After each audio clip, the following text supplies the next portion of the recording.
1 Raja-Raja pasal yang ke-19. 1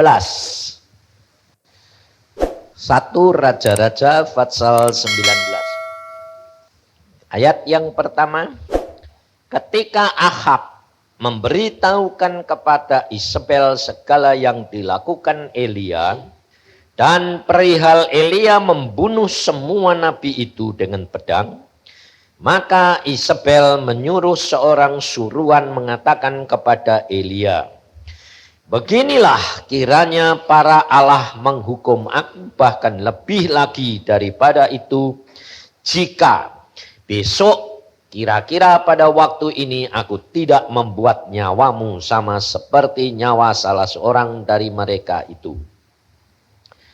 Maka takutlah ia, Elia, lalu bangkit dan pergi menyelamatkan nyawanya. Dan setelah sampai ke Beersheba yang termasuk wilayah Yehuda, ia meninggalkan bujangnya di sana. Tetapi ia sendiri masuk ke padang gurun sehari perjalanan jauhnya, lalu duduk di bawah sebuah pohon ara. Kemudian ia ingin mati, katanya, cukuplah itu sekarang ya Tuhan. Ambillah nyawaku, sebab aku ini tidak lebih baik daripada nenek moyangku. Sesudah itu ia berbaring dan tidur di bawah pohon arar itu. Tetapi tiba-tiba seorang malaikat menyentuh dia serta berkata kepadanya, bangunlah, makanlah. Ketika ia melihat sekitarnya, maka pada sebelah kepalanya ada roti bakar dan sebuah kendi berisi air. Lalu ia makan dan minum, kemudian berbaring pula. Tetapi malaikat Tuhan datang untuk kedua kalinya dan menyentuh dia serta berkata, bangunlah, makanlah, sebab kalau tidak perjalananmu nanti terlalu jauh bagimu. Maka bangunlah ia lalu makan dan minum, dan oleh kekuatan makanan itu ia berjalan 40 hari 40 malam lamanya sampai ke gunung Allah, yaitu gunung Horeb. Peristiwa ini saudara memberikan pelajaran dan peringatan kepada kita. Selama 2 hari yang lalu saudara dan saya sudah menerima apa yang Tuhan sudah janjikan kepada saudara dan saya. Kekuatan, kebebasan, kelepasan, hujan berkat. Saudara, persis apa yang dialami oleh bangsa Israel zaman Elia di bukit itu.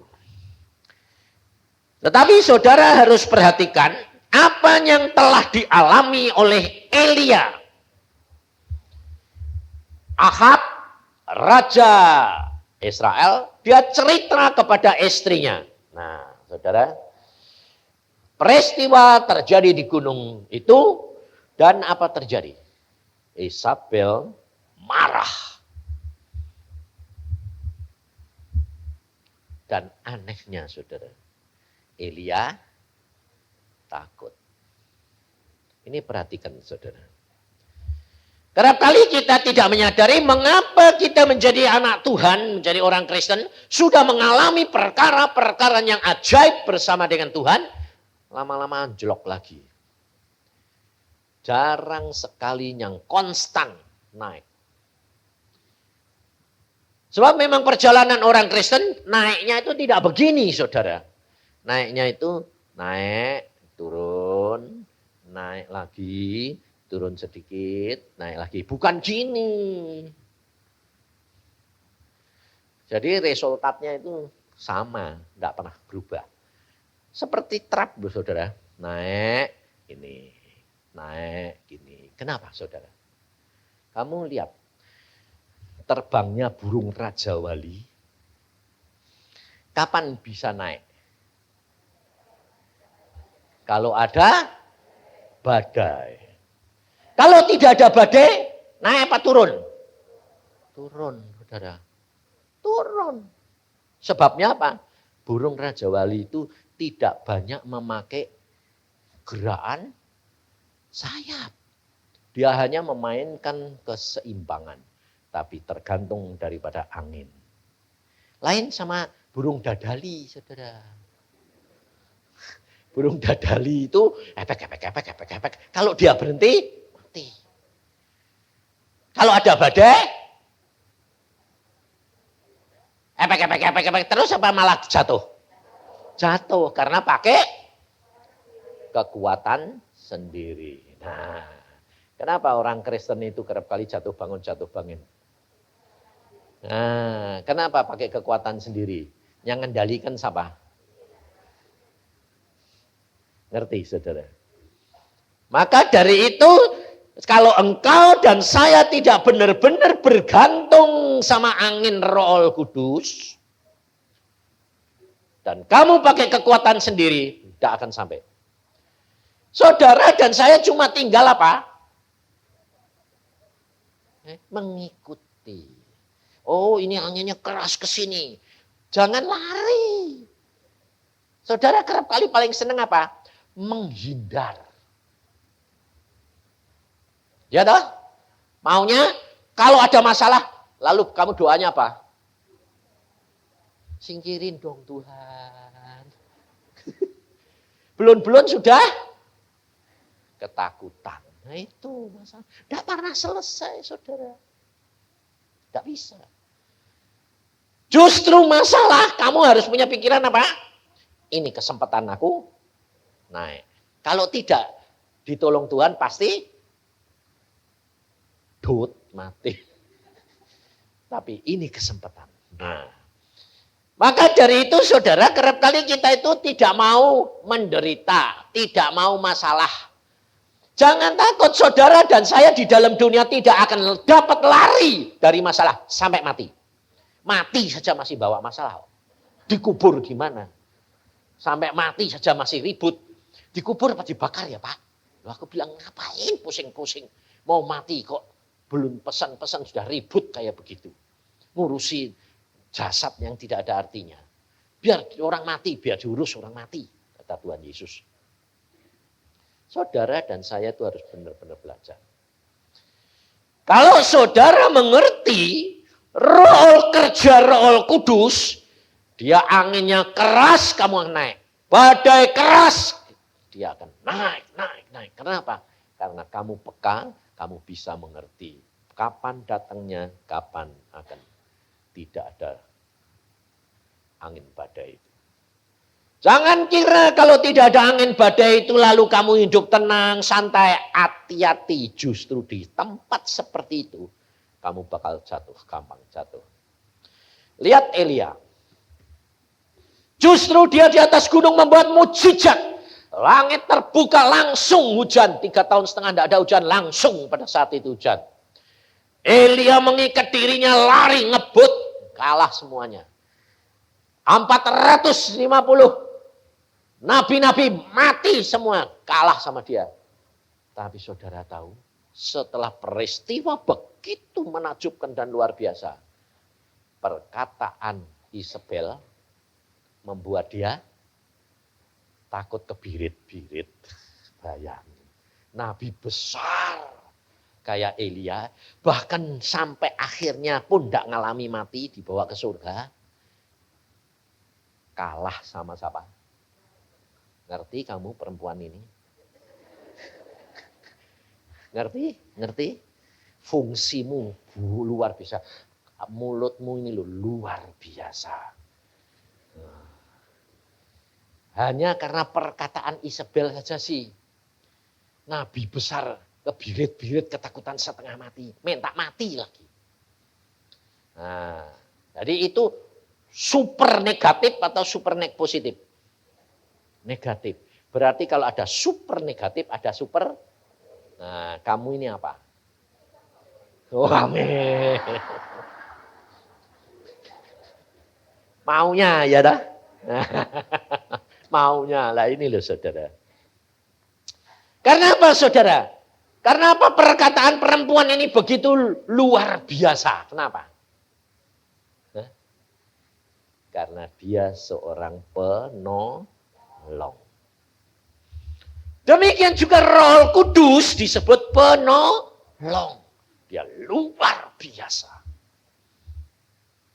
Maka dari itu kalau saudara itu harus tahu, kalau saudara mau tahu ketiga Allah Tritunggal itu, saudara akan pusing kalau saudara tidak ngerti.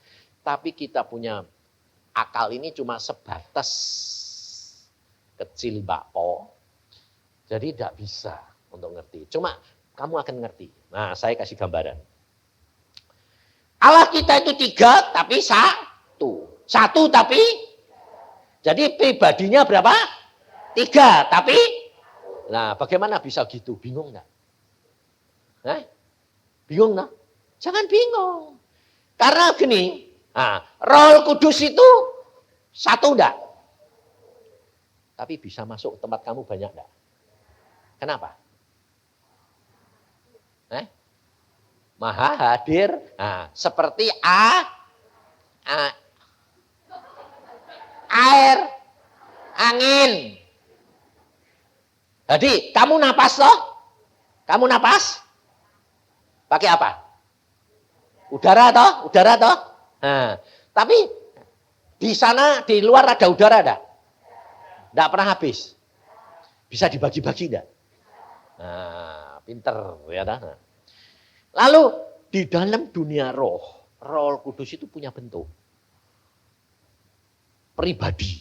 Nah, kadang-kadang seperti dilihat mata manusia seperti apa? Burung merpati. Kadang-kadang seperti api. Kadang-kadang seperti angin. Kadang-kadang seperti minyak. Kadang-kadang seperti air. Kadang-kadang seperti awan. Kadang-kadang seperti apa lagi? Pelita. Nah, jadi jangan batasi. Karena Roh Kudus ini bisa berubah-berubah tapi 1. Nah, ini begini. Contohnya begini. Ya, ini seperti saya. Ya dah. Saya pada waktu mati, ternyata jiwa sama roh saya ini keluar. Plus. Bentuknya sama dengan saya. Jadi pada waktu mati itu saya mengalami sendiri, saya tahu sendiri, makanya saya bisa cerita. Saya itu kalau khotbah, kalau nyeritain, itu bukan dasar pengertian, dah. Dasarnya pengalaman ngalami. Karena kalau saya itu dasarnya pengertian, saya pengajar. Saya bukan pengajar, saya tidak bisa ngajar. Saya sama Iin itu kalah. Saya kalau dengerin khotbahnya dia sampai kagum-kagum. Oh ya bisa gitu ya, hebat ya anakku ya. Bapaknya tidak bisa, bingung. Tapi dia memang pengajar loh. Sebaliknya Denny itu punya karunia penglihatan yang jelas kayak gitu. Kalau lihat setan apa itu lihatnya itu bentuknya itu ya secara jasmani lihat. Aku gak bisa, aku ya kagum-kagum. Kok bisa sih nang? Tuhan kok yang nyuruh kok, yang ngasih kok. Ya wis, anugerah lah, puji Tuhan kamu dapat. Nah, karunia-karunia yang saya dapat, yang Denny dapetin, dapat semua itu belum tentu milik anak-anaknya. Saudara harus tahu. Jadi seperti karunia saya. Maunya saya kasih Iin, kasih Denny gitu toh. Ternyata dia dapat lebih gede. Nah, punya saya suruh ngasih siapa? Cucu saya. Tuhan bilang, kamu tidur sama cucumu 3 hari. Salurkan, berikan dia. Loh. Cucu anak siapa? Anak Semi. Loh.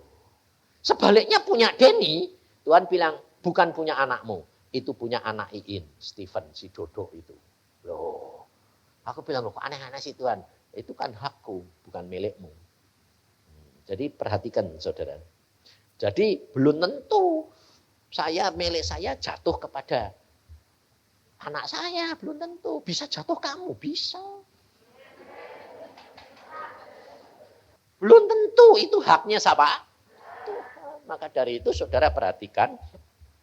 Nah, saya ini 1 toh, saya keluar. Loh bentuknya kok sama sampai saya. Sampai aku bilang gini, loh kok persis? Loh Yusae 2. Padahal saya 1 apa 2? 1. Tapi ada yang bentuk lain, ada yang bentuk jasmani. Nah, saudara tahu Allah itu 1. Saudara ini dibentuk gambarnya siapa? Allah. Allah Bapak atau Allah Anak? Ayo, Allah Bapak. Nah, Yesus itu gambar siapa? Bapak. Persis kamu enggak? Persis. Ya toh?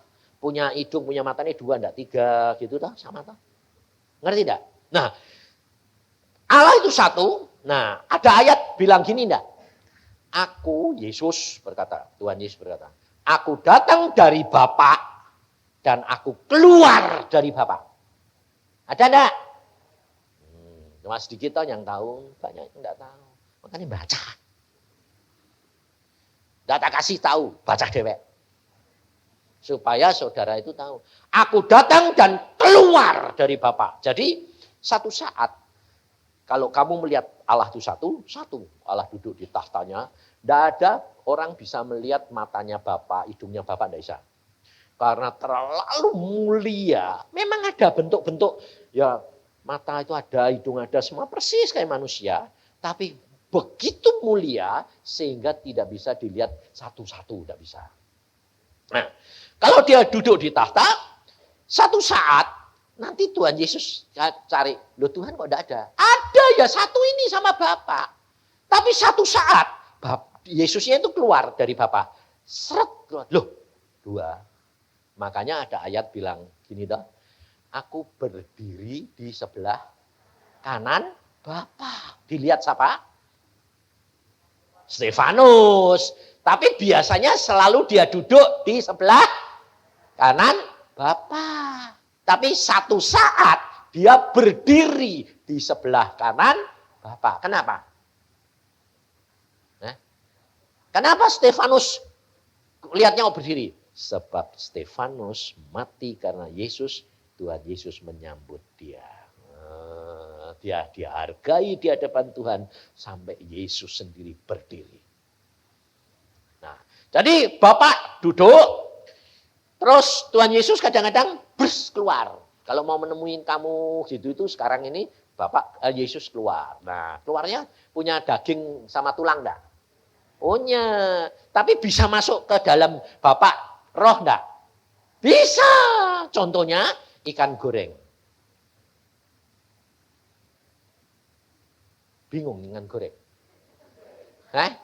Itu loh pada waktu Tuhan Yesus itu bangkit dari antara orang mati, murid-muridnya kumpul semua dalam kamar tertutup, lalu murid-muridnya berkata begini, hantu. Tuhan Yesus berkata, ini bukan hantu, ini aku. Karena hantu tidak punya tulang dan daging seperti yang ada padaku. Masih tidak percaya? Tuhan Yesus, kamu ada makanan? Ada apa? Ikan goreng. Dimakan Yesus. Ikan goreng itu kan ada daging, ada tulang itu. Dimakan toh? Masuk dalam perut Yesus enggak? Kelihatan pada? Padahal Yesus tubuhnya baru bisa tembus tembok. Ngerti? Tapi ikan gorengnya waktu masuk dalam perutnya, kelihatan enggak? Enggak. Waktu Yesus keluar lagi dari tembok, ikan gorengnya ketinggalan apa mas?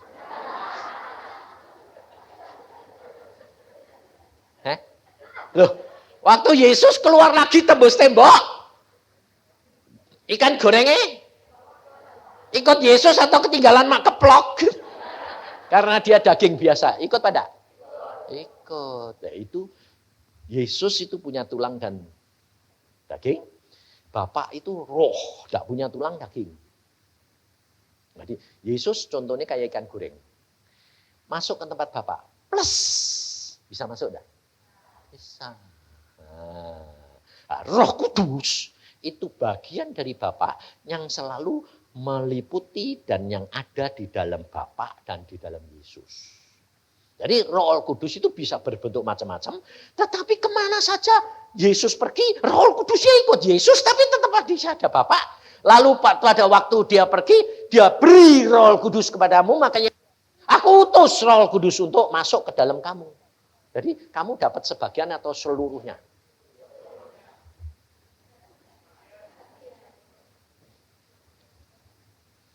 Dapat sebagian atau seluruhnya?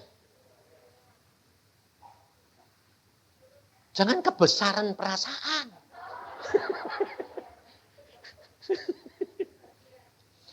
Baca di dalam Alkitab. Di dalam Yohanes pasal yang nanti dulu, saya ini orang yang enggak hafal tapi tahu tempatnya.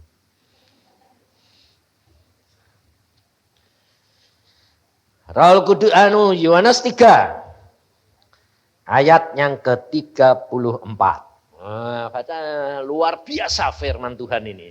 Jadi jangan bingung kalau ada hamba Tuhan bilang, ngawur tuh, Allah tuh satu, ada 3. Saudara tidak usah bingung. Kalau saudara tahu, tidak usah bingung, pusing sama. Karena belum ngerti, belum ngalami, ya tidak ngerti. Ya. Yohanes 3 ayat 34.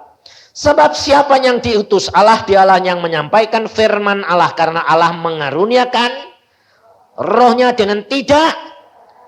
Siapa yang dikasih karunia roh Allah yang tidak terbatas? Nah? Siapa? Siapa? Hah? Ya makanya itu baca Alkitab saya senengnya apa? Ribut gini. Yesus. Sebab kalau kamu baca atasnya. Ini percakapan Yohanes sama siapa? Murid Tuhan Yesus. Rabi, itu loh Yesus yang kamu baptiskan itu, yang kamu saksikan tuh sekarang dipakai luar biasa. Yohanes berkata, aku makin kecil, Yesus makin besar. Lalu dia mengatakan ini, dia mengaruniakan rohnya kepada siapa? Yesus dengan tidak terbatas. Tapi kalau saudara terbatas enggak? Terbatas loh. Tapi bagiannya sama enggak? Sama, asalnya sama enggak? Contohnya gini, saya punya roti gede. Saya kasih kamu segigitan. Ada yang bilang, Pak, saya minta sangat gede. Nah, ya lah. Itu rotinya sama enggak? Tapi bagiannya lain-lain, sama dengan saudara. Rohnya sama, Roh Kudus yang ada di dalam diri saudara dan yang ada di dalam Yesus. Tapi beda enggak? Beda. Beda apanya? Gedenya sama kecil. Bahannya semua sama, tapi beda. Nah, lalu saya tanya, Yesus sama Bapa sama Roh Kudus, yang beda apanya?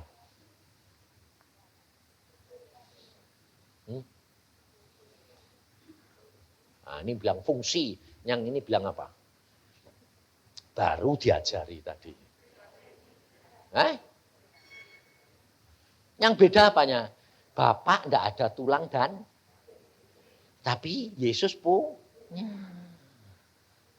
Nah, Roh Kudus punya tulang daging enggak? Loh, makanya nanti kalau saudara nanti pulang ke surga sampai sekarang ini, Roh Kudus bisa menyerupai Yesus enggak? Bisa. Jadi Yesus, kalau kamu dapat penglihatan, Yesus datang, itu belum tentu pribadinya Yesus yang pulang daging dan tulang. Itu bisa siapa? Roh Kudus. Kalau Yesus sendiri yang datang punya daging dan tulang, bisa dijamah enggak? Bisa. Tapi biasanya ada Yesus, mbok gini ke, hilang. Atau enggak kena. Karena dia Roh Kudus. Nah, bahan, kamu ini bahannya dari apa?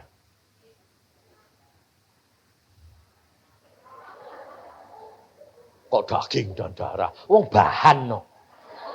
Dari debu. Tapi bahannya Yesus dari mana?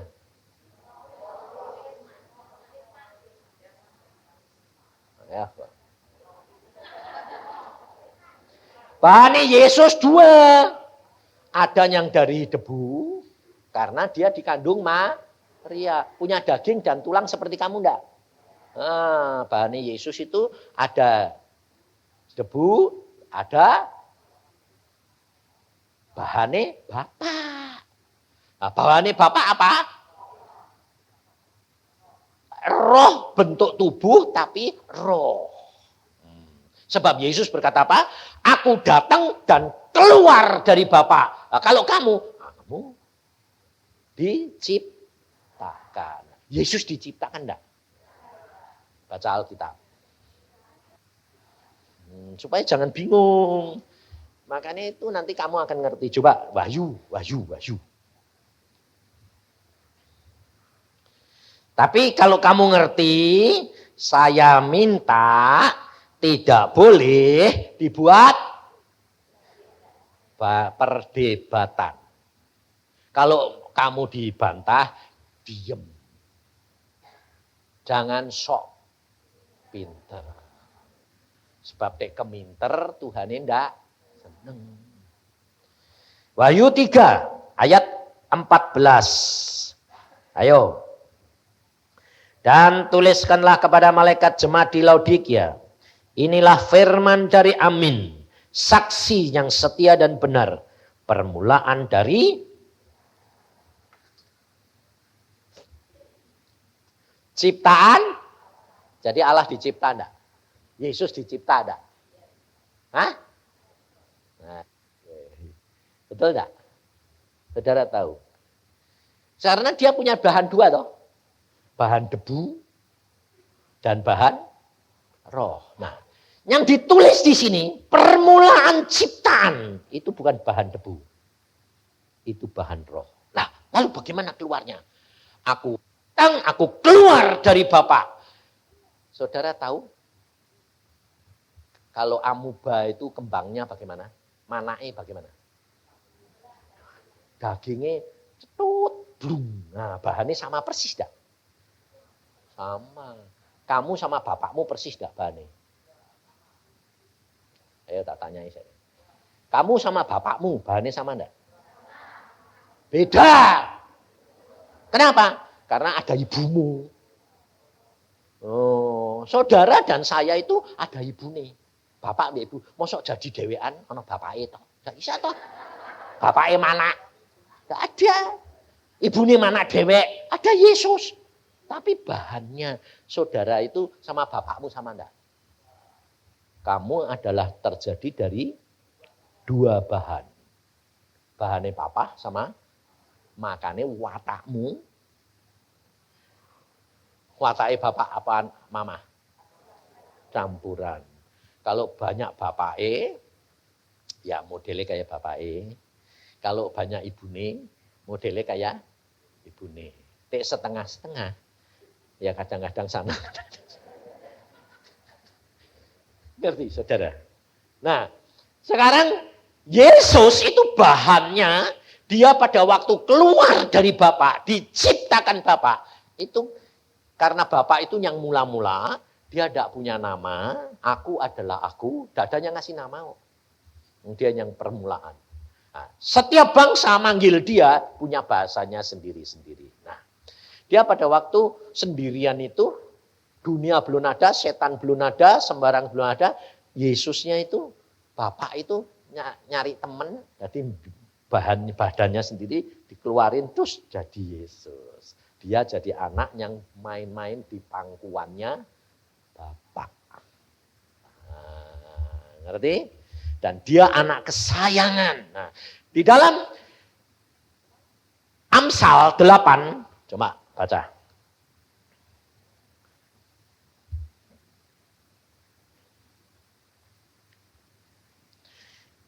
Ini nanti session ini saudara, tidak ada istirahat. Disambung kalau sudah selesai bar, wis.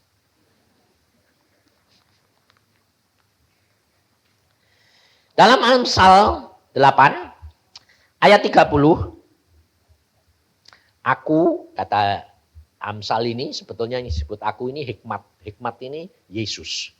Aku adalah sertanya sebagai anak kesayangan. Setiap hari aku menjadi kesenangannya dan senantiasa bermain-main di hadapannya.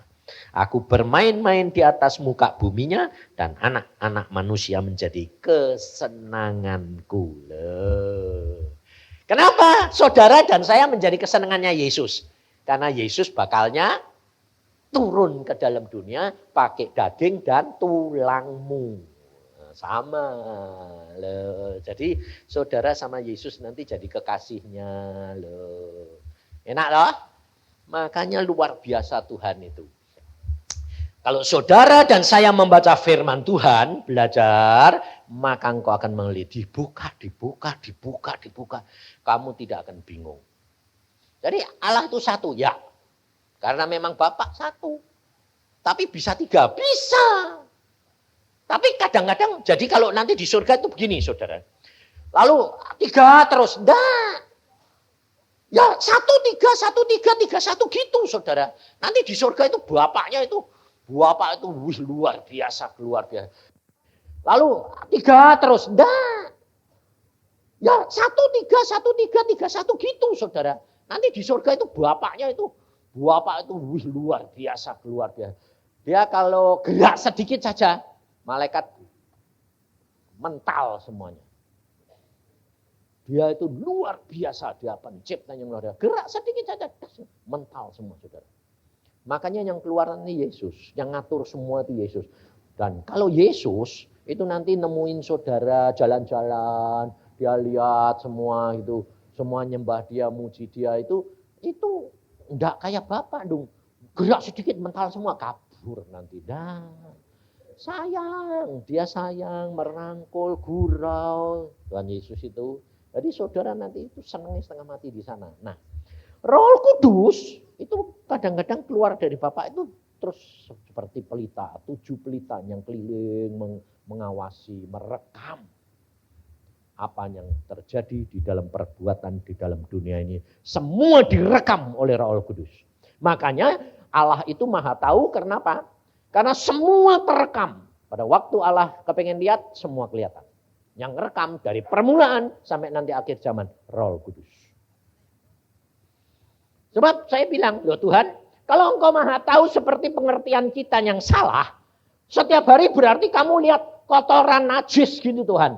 Oh enggak, Tuhan bilang, yang najis aku enggak mau lihat. Contohnya apa? Pada waktu aku memimpin bangsa Israel, dengan tiang awan, tiang api, ya toh? Berarti Allah hadir di situ setiap hari enggak? Kenapa bangsa Israel suruh bawa sekop kecil? Suruh apa? Nutupi tinjanya. Kalau kamu habis tutup.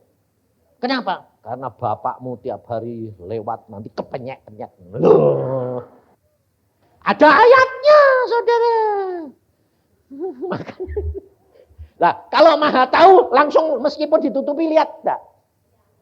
Hah? Kalau dia mau lihat kelihatan, kalau enggak mau lihat ya jangan lihat. Lah lihat terus ditutupi ya percuma toh. Ngerti enggak? Itu Allahmu luar biasanya di situ. Kalau kamu tahu begitu, saudara tidak akan kecewa. Kenapa? Karena apapun sudah direkam.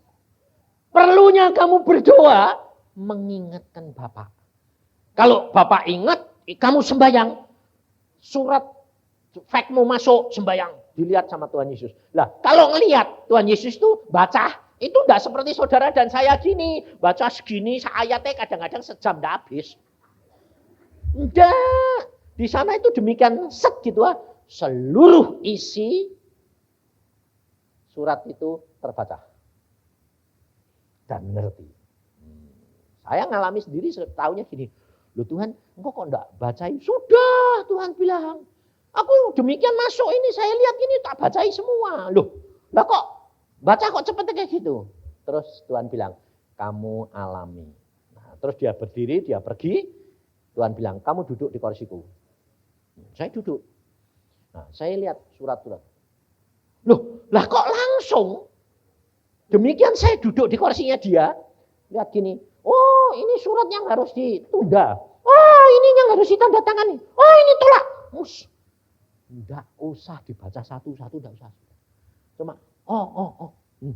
Saking kesengsemnya, saya duduk terus. Saya lihat doanya orang dunia. Waduh, ini apa? Ini apa? Ini. Tuhan ini sudah berdiri di samping saya gini. Tuhan, luar biasa. Hebat, ini loh Tuhan yang segera tanda tangan ini ditolak Tuhan, ini dibuang. Yang buang ya sudah buang. Loh, Tuhan belum lihat, aku sudah lihat. Kamu kan sudah lihat ini perlu dibuang, buang aja. Tapi karena saya kesengsem, saya duduk terus. Hebat ya. Ini Tuhan, ini Tuhan. Tuhan ini enggak bilang gini, ayo cepet kamu berdiri, ini mau tanda-tanda ini. Enggak. Dia mesem gini. Iya. Hebat ya Tuhan.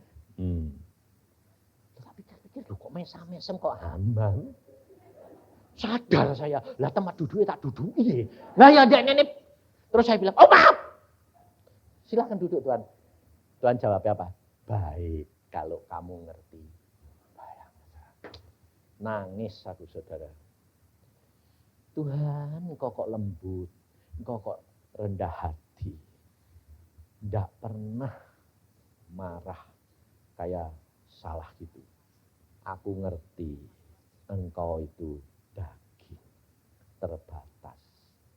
Kamu sedang di sini sedang kesengsem, senengnya setengah mati. Baru lihat ini saja sudah setengah mati senengnya, tidak habis-habis. Apalagi kamu nanti lihat kerajaanku, saudara. Luar biasa. Makanya saya terus terang saudara, saya itu kalau cepat-cepat minta pulang itu bukan karena karena apa? Lelah, capek, enggak. Karena apa? Rindu tinggal bersama dengan Tuhan.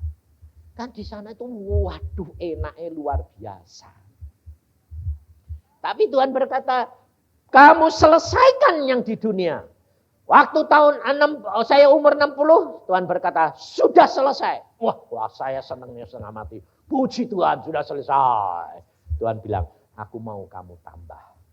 Loh, kan targetku cuma 12 Tuhan. Iya, kamu lulus dan kamu sudah menyelesaikannya dengan baik.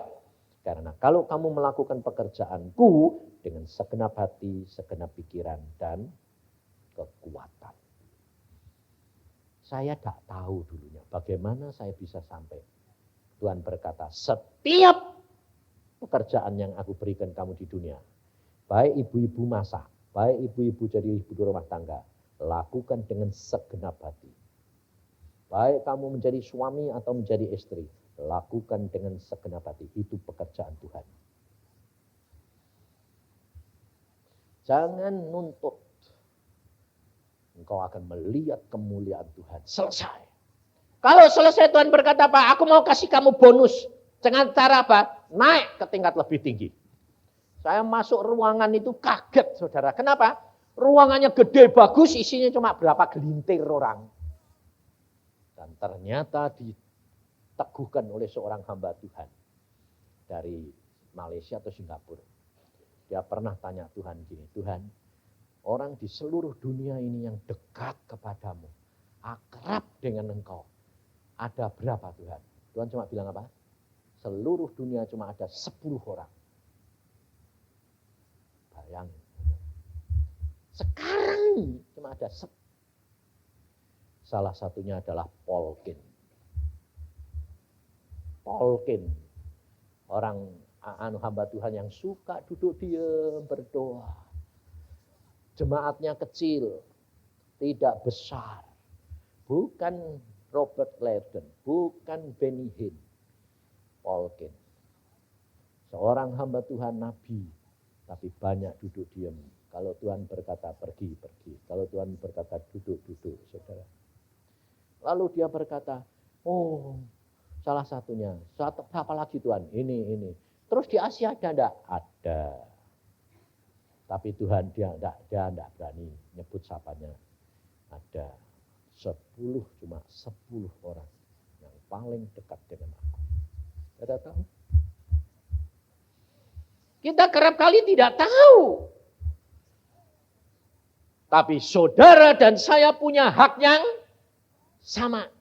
Kasihnya Tuhan sama. Jangan lihat orang lain. Mungkin dia lebih dekat. Dia dipakai Tuhan dengan luar biasa. Dengan karunia luar biasa. Belum tentu menyenangkan hatinya Tuhan. Dia hanya melakukan pekerjaan Tuhan. Tapi yang saudara dan saya harus apa? Menyenangkan hatinya Tuhan. Melakukan kehendak Tuhan. Bukan kehendak kita. Maka dari itu saudara harus belajar. Sebab saudara dan saya tahu. Seperti Elia begitu dipakai Tuhan luar biasa. Pada waktu roh karunia kuasa Allah diangkat. Elia manusia biasa seperti saudara dan saya takut terhadap perkataan Isabel. Takut. Saudara tahu? Elia lari. Di mana kuasa Elia? Di mana kekuatan yang sudah diterima Elia? Di mana kemampuan Elia? Semua itu bukan milik Elia. Itu miliknya Yesus. Maka dari itu saudara, jangan kaget. Pak, saya ini kadang-kadang kok menggebu-gebu Pak. Itu karena karya Roh Kudus. Tapi kadang-kadang kok habis Pak, seperti ditinggalkan. Karena kamu sedang diuji seperti Elia. Maka kalau ada roh, ada ketakutan di dalam diri kamu, saudara harus sadar. Itu persis seperti Elia. Roh sedang diangkat. Kenapa? Buat apa? Mengapa Roh Kudus tidak mau terus sama kita? Kadang-kadang kenapa aku dibiarkan sendiri? Karena Tuhan mau ngajar bahwa kamu tidak dapat berbuat apa-apa di luar aku, kata Tuhan. Di dalam Yohanes 15. Dalam Yohanes 15 dikatakan, di luar aku, kamu tidak dapat berbuat apa-apa. Saudara perhatikan, ayat-ayat yang seperti itu sangat menolong kita. Yohanes 15 ayat 5. Akulah pokok anggur dan kamulah ranting-rantingnya. Barang siapa tinggal di dalam aku dan aku di dalam dia, ia berbuah banyak. Sebab di luar aku, kamu tidak dapat berbuat apa-apa. Jadi ada dua hal saudara dan saya harus perhatikan. Jikalau kamu tinggal di dalam aku dan aku di dalam kamu, jadi sementara Roh Kudus ada di dalam saudara, kamu kuat. Tapi kalau kamu tinggal di luar aku, tidak bisa berbuat apa-apa. Jadi kalau saudara itu ada di tempat ini saat ini, itu kerjaannya siapa? Roh Kudus. Saudara tahu? Bukan kehendakmu. Itu karya Roh Kudus. Makanya kalau orang bilang, Pak terima kasih ya Pak, saya malah mesem. Mesemnya itu bukan saya bangga seneng, tapi saya ngetawai diri saya sendiri. Mesem, gue gak tahu itu kerjaannya Roh Kudus bukan saya. Jadi saya tidak pernah pusing. Kamu terima kasih ya biar, tidak terima kasih ya biar. Wong bukan saya yang lakuin, kamu terima kasih sama Bapak. Kenapa? Karena bukan saya.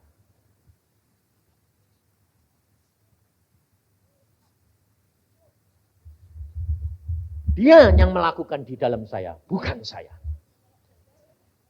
Yang penting adalah saudara dan saya ada di dalam jalur yang benar. Sebab demikian roh ini menjauhkan diri sedikit, langsung terjadi apa? Ketakutan. Ini perhatikan. Jadi kalau saudara dalam situasi kayak apapun mulai takut, mulai khawatir, hati-hati. Itu kamu harus langsung ngomong sama jiwamu. Awas, persis Elia. Ini persis Elia. Nah, lalu apa yang harus dilakukan? Hah? Ayo sekarang, ya toh. Jalan keluarnya ini saudara harus tahu. Dan ini yang menjadi kunci. Supaya saudara dan saya tetap di jalurnya Tuhan. Nah, ketakutan ini kalau saudara tidak bisa keluar, makan waktu lama.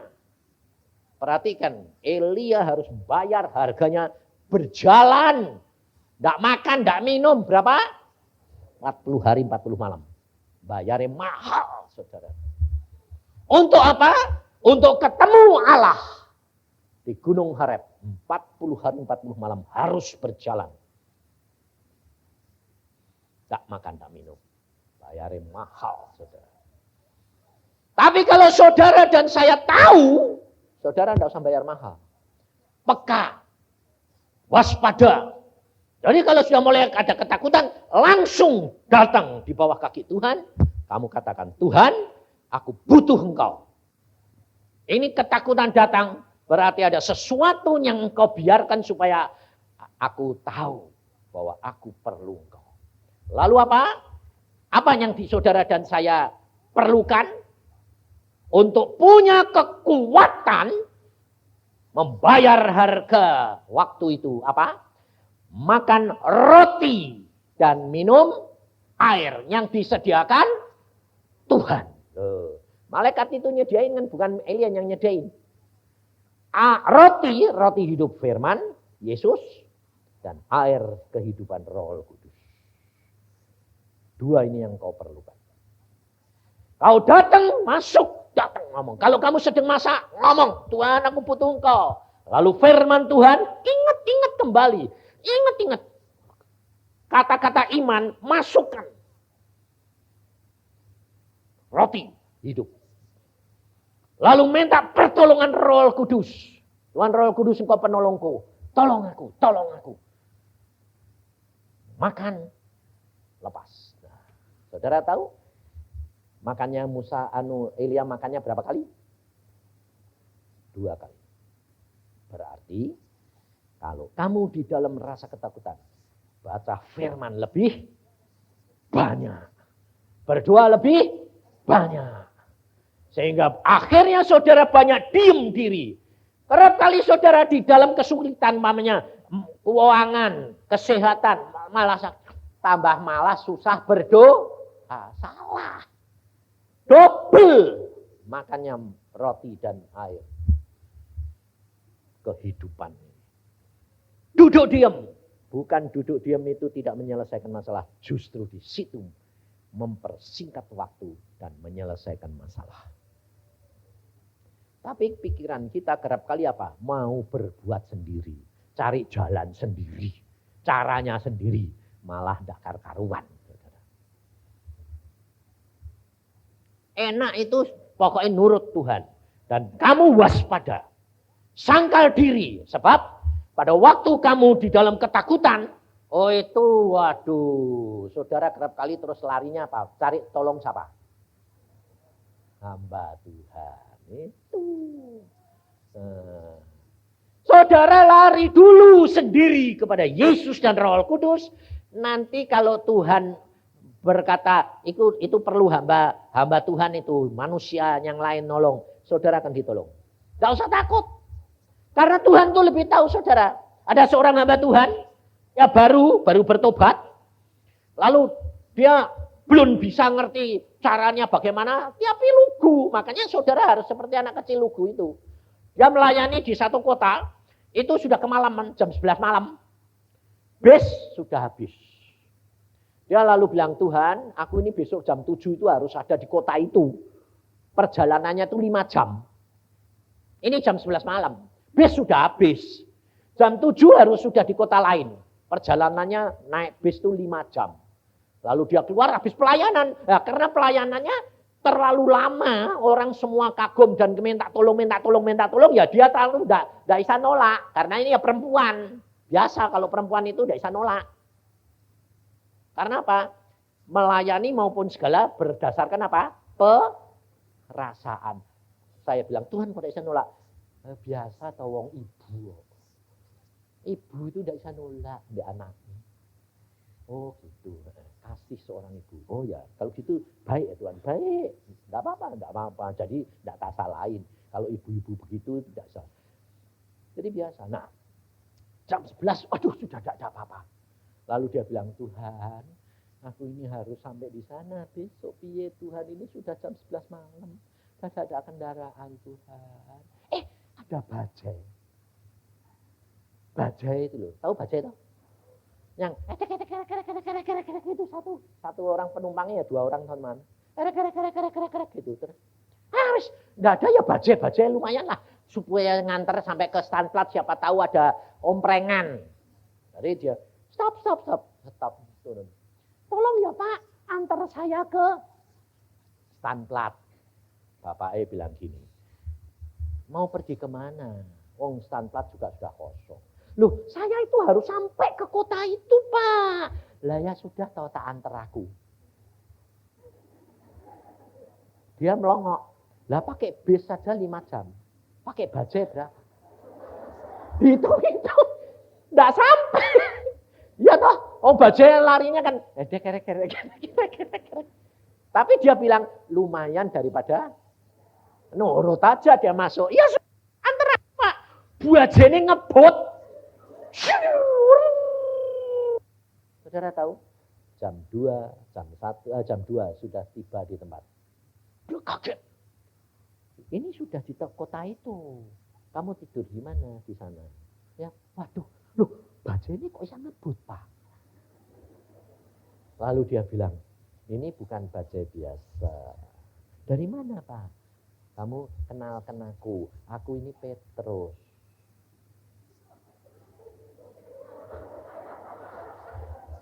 Dia pikir ada orang namanya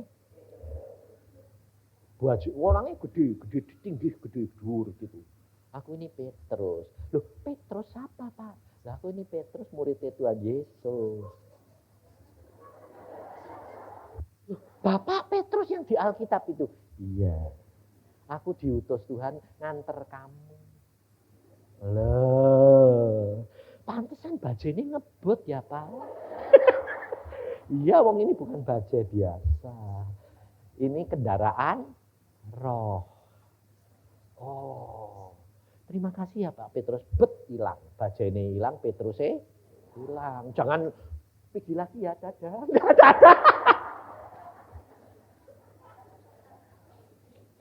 Udah nganter, kenalkan diri. Aku ini Petrus. Saudara tahu? Petrus murid kepala Tuhan Yesus.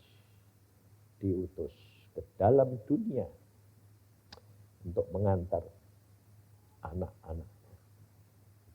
Alkitab berkata, Paulus berkata, siapa tahu kamu memberi tumpangan kepada malaikat-malaikat. Ini satu fakta. Ini bukan teori. Ini bukan khayalan. Bukan penglihatan. Dia mengatakan, aku ngalami sendiri, daging. Aku duduk di bajai itu, goncang setengah mati.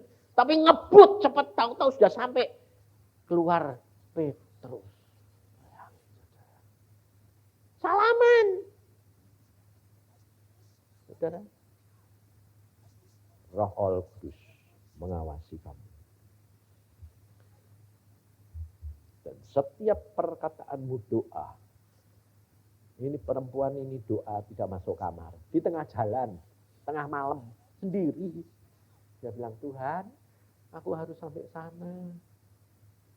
Aku tidak mau mengecewakan anak-anakmu di sana. Tuhan berkata, pergi. Satu orang petani, saudara, bawa sapi. Pergi ke kereta api. Pak, kereta apinya sudah berangkat, Pak, ketinggalan. Loh, aku ini mesti nganter sapi ini sampai di kota itu. Besok saya didenda ini, marah tuan saya. Nah, tapi tidak ada, Pak, kereta api. Nah, sudah tidur dia di stasiun. Capek toh jalan sudah. Dia bilang, Tuhan, aku lelah. Aku tidak bisa menyampaikan ini. Ini pekerjaanku. Aku mengecewakan Tuanku. Aku mengecewakan mereka. Ampuni ya Tuhan. Aku bisa jalan. Aku naik sapi di jalan itu ya sama kok Tuhan. Tak naik ya sapi ini jalan ya kletuk sama. Jadi tidak bisa cepat, saudara tahu. Dia kelelahan tidur. Bangun pagi siapa tahu ada kereta api. Dia balik lagi saudara. Pak mau pergi ke kota itu. Kepala stasiunnya orang stasiun bingung. Kamu mau kemana? Mau ke kota ini. Nah ya ini kota itu. Loh Pak, aku ini dari sini mau ke sana. Lah kamu ini di mana? Ya di kota yang saya asalnya. Nggak, ini kota di mana kamu mau tuju. Masa? Tulisannya kota itu, saudara. Dia bilang, loh aku sudah di sini. Loh saya ini sudah datang ya, sudah tahu nganterin sapi nih. Saudara tahu? Ya sedang tidur. Digotong Tuhan sampai digotong. Apa enggak itu tidur di hadirat Allah? Ngerti saudara? Bagi Tuhan tidak ada barang yang mustahil. Jangan batasi kuasa Allah. Yang Tuhan mau saudara dan saya melakukan, belajari Alkitab. Lakukan bagianmu, waspada. Karena Tuhan berkata, aku memilih satu. Kalau ada 2 syukur, kalau ada 3, 4. Penjaga di menara untuk menyelamatkan keluarganya. Saudara tahu, saudara dipilih. Jangan membatasi, aku tidak punya apa-apa, aku tidak punya kemampuan apa-apa. Di dalam Yesus, Dia sanggup menolong kau dan saya. Tidak ada yang mustahil. Kalau ada badai, kamu tinggal berteriak, Tuhan tolong aku. Hadapi, gerakan, jalan aja. Naik ke tempat yang lebih tinggi. Nah, bersama dengan Tuhan, kau pasti kuat. Mampu. Karena Dia Allah yang maha kuasa. Saudara mau dipakai Tuhan?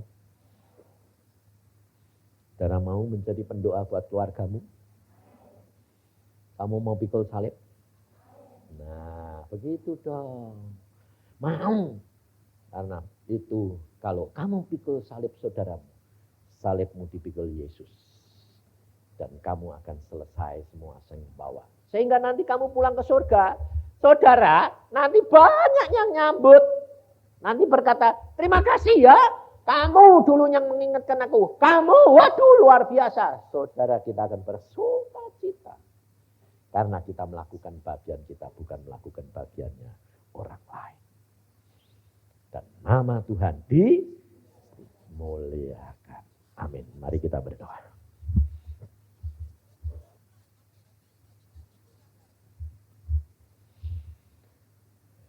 Tuhan, katakan saudara, Tuhan ini aku. Tuhan ini aku Tuhan. Seperti Yesaya berkata, ini aku Tuhan, utuslah aku. Ini aku Tuhan, pakailah aku untuk keluargaku. Dan keluarga ini boleh diselamatkan. Tuhan, Engkau tahu. Masa sekarang ini banyak masalah yang kami tidak mampu untuk menyelesaikannya. Tapi Engkau mampu Tuhan.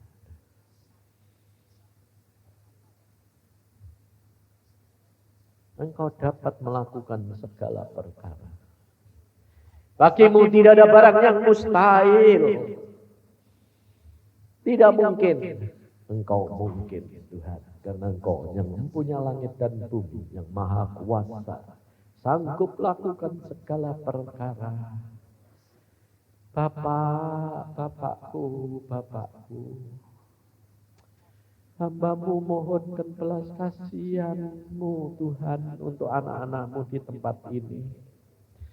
Pakai mereka Tuhan untuk menyelamatkan, untuk membawa keluarganya ke hadapan hadirat. Yesus,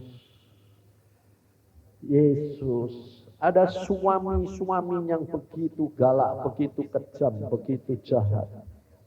Tapi kami percaya Tuhan, Engkau akan memberikan kemampuan dan kekuatan untuk mengatasinya. Ada istri-istri yang begitu jahat, begitu galak, begitu tidak dapat dirubah. Tapi Engkau sanggupkan. Karena kuasa-Mu tidak pernah berubah. Anak-anak yang begitu nakal, begitu liar, Engkau sanggup menjangkau kembali. Dan berikan kami pengertian Tuhan untuk dapat menyerahkan semua dalam tangan-Mu. Karena kami menyadari Tuhan bahwa kami tidak mempunyai kemampuan apa-apa. Kami lemah, tapi di dalam Engkau kami akan menjadi kuat. Yesus sikia garatas sakata kaya garatas.